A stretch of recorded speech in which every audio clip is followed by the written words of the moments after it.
So after the abundant solution sets are implemented, what are you left with?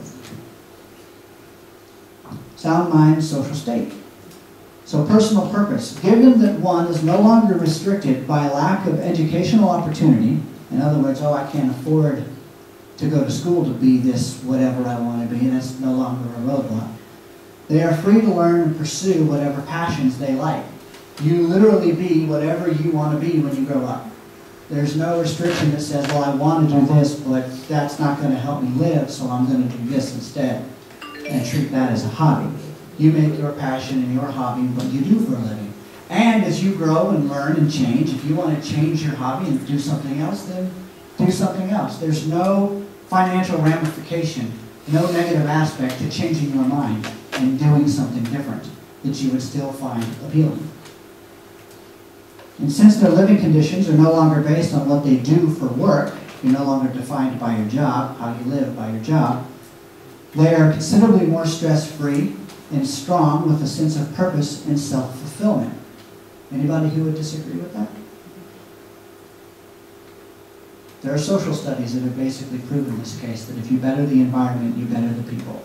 They become healthier, they become more alert, they enjoy life a lot more, they laugh, you have more free time to hang out with your family. Yes? What about depressions? Depressions? Yeah, people in wealthy countries get more frequently depressive than in poor countries, for example, or commit more often suicide. Right. Obesity.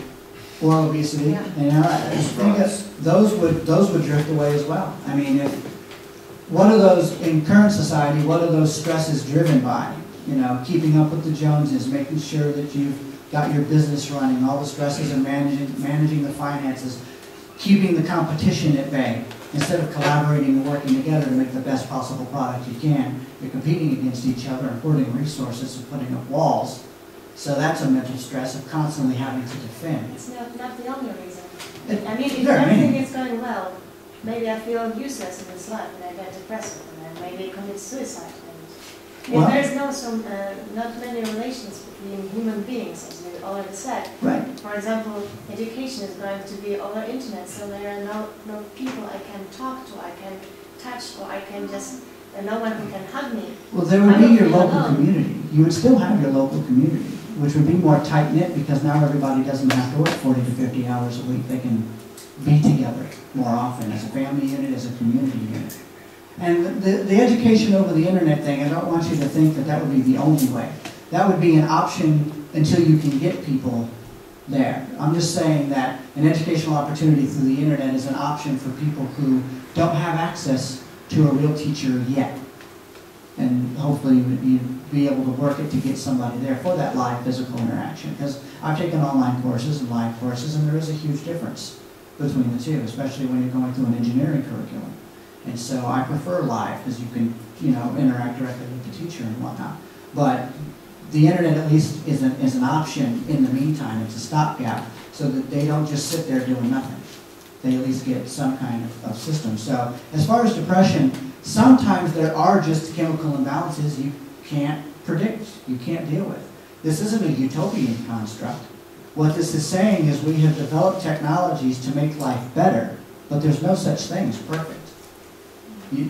I hate that word utopia, especially because a lot of people use it as an attack word. You're talking utopia. Well, first of all, what's wrong with utopia anyway? Wouldn't that be nice? But even though it's impractical, to understand the only constant in the universe is change. Things are always changing. We're always growing, developing, learning new things, coming up with different ideas and better ways to conduct life and ourselves. So what matters is the toolbox that you have. Do you have a toolbox that restricts you and not allow you to grow and develop? Or do you have a toolbox that allows you and actually encourages you to grow and develop and deal with those problems? Can you handle everything? No. Even if you lived in a city where all of this was available, there still might be a few people who would just snap and kill someone. Why? Probably chemical reasons, because you know it's not environmental reasons. Nowadays, we don't know if a person is messed up in the head because they're chemically imbalanced Are they messed up in the head because something happened to them as a kid, their environment was bad, or they're living now in a bad environment? Or is it a combination of the two? The bad environment gave them a chemical imbalance? So there's too many variables in that. If you at least better the environment as well as you can, you've at least reduced that variable almost to a negligible point. So now the odds are if somebody does snap and do something wrong, that's because they were genuinely chemically imbalanced. And hopefully there will be signs and ways to notice those and get them to doctors to help them, which we don't really do now. People who are mentally sick, we throw them in prison, don't do anything with them, don't try to rehabilitate them or figure out what was the biological reason that they behaved that way. Although most crimes are economic, not anything else. In fact, about 85% of the people that are in prison are in there for an economic-related crime, theft, burglary, things of that nature. But I think, I think they do that. I mean, my father was a psychiatrist in Berlin Hospital, and he has been dealing with what you're mentioning ever since the 60s. So they are dealing with such problems. Even those in prison, they have psychiatrists to talk to them and understand what is their problem. Would you say that most of the prisons do, or just a few? No, I think it wasn't a few. Okay. By the way, the nature sometimes it has an impact on the biological issues. Like those people who doesn't have much light, especially on the northern areas, they get depressed, and maybe the ratio of the maximum number of those who commit suicide comes from these environments. So, yeah. I agree with that. In fact, one of the things that Heather mentioned earlier was sunlight and stuff like that, and how that can affect personality. Other thing, the relation with nature, even with water, with rocks, because sometimes we see strong people, those who are always, every day, they go outside and they walk and they swim and they go climbing mountains, things like that, in addition to their life problems. Absolutely, and in a system where abundance exists, and you have more free time, you could go hiking and biking and be outside. You're not restricted to have to be in this. Try not to think of the future as this cold Hollywood drama system. It doesn't have to be that way. It can be beautiful, colorful, organic, more free time to go outside and play. One more thing, you'll be surprised that most of the prophets, they used to go to caves in nature, and they have their own time with themselves, with nature, to be inspired. We have noticed this in most of the prophets, by the way. Right. So it's a phenomenon, maybe it has to be studied. I mean, humans have a symbiotic connection with the planet. We really are. We're creatures on this world sharing it with other creatures. We need to get back to that. So, but we advocate, and I advocate as the Venus Project, not reverting to a primitive state of living to accomplish that, but using advanced technology to provide abundance for the globe and give ourselves free time to go do that. There's a difference between the two concepts. And so that's where we're coming from, is to use what we've invented, our fantabulous brains, in helping the entire world have that capability and that free time. Recreation.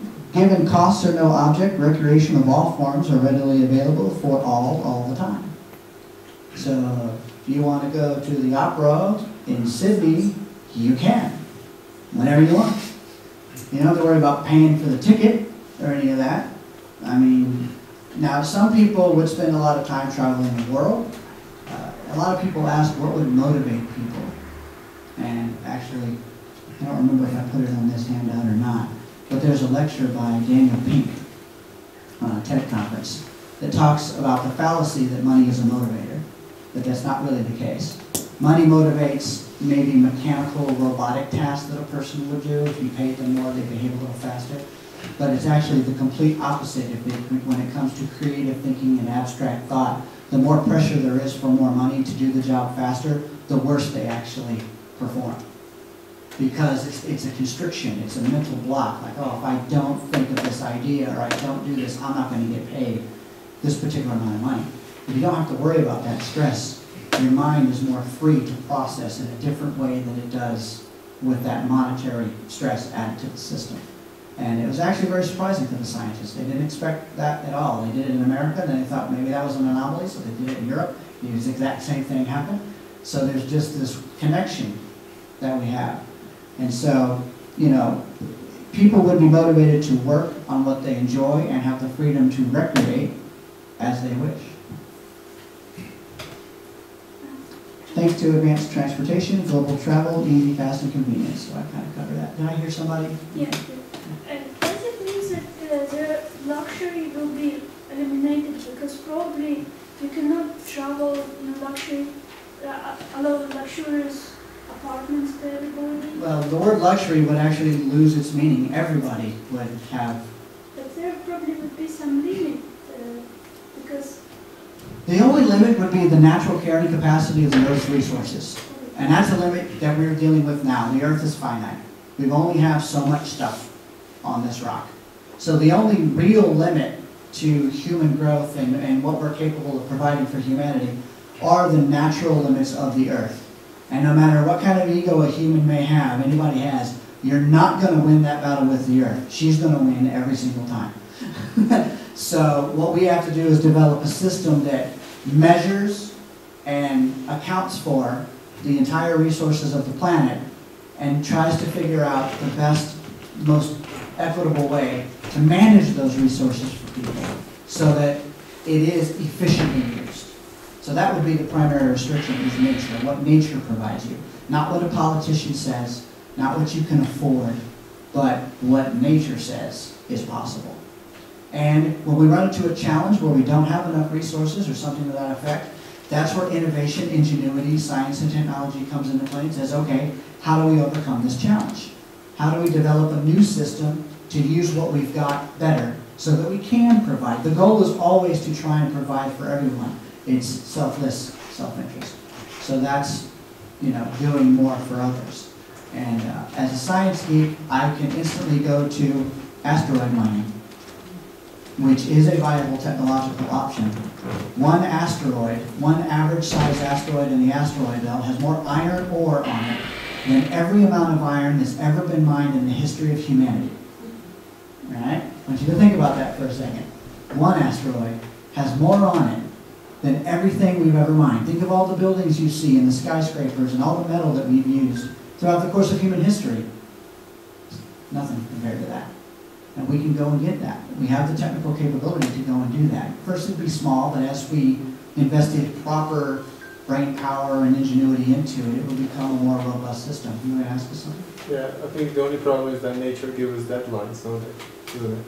Nature what? Give us deadlines. Deadlines? Yes. Basically, if we don't act fast in relation to what's happening now, Right. we Right, yeah. life on Earth. Nature does give us deadlines. Like George Carlin says, the planet's going to be fine. It's humans that are screwed. I mean, the planet's been around for 4 billion years, and it'll be around until, you know, until the sun expands and vaporizes it. So what matters is what are we going to do to ensure that we maintain a positive symbiotic relationship with the spaceship we are riding. Arts become robust and plentiful since artists at heart no longer have to set aside their talents and passions so they can work an unfulfilling job just to pay the bills and live a decent life. Can you imagine what the arts would be like around the world if all the artists were able to come out of the woodwork and, you know, share their passions with the world, the music, the paintings, the sculptures, anything I haven't even thought of yet? My wife is an artist, and I can just imagine what she would come up with if she didn't have financial restrictions. Community. With such a positive living condition and a significant amount of time available, the social creature known as the human being is free to interact and enjoy their community. Families, friends, colleagues, and the world's people are at their fingertips, available to learn from and grow and to grow and share the joys of life with.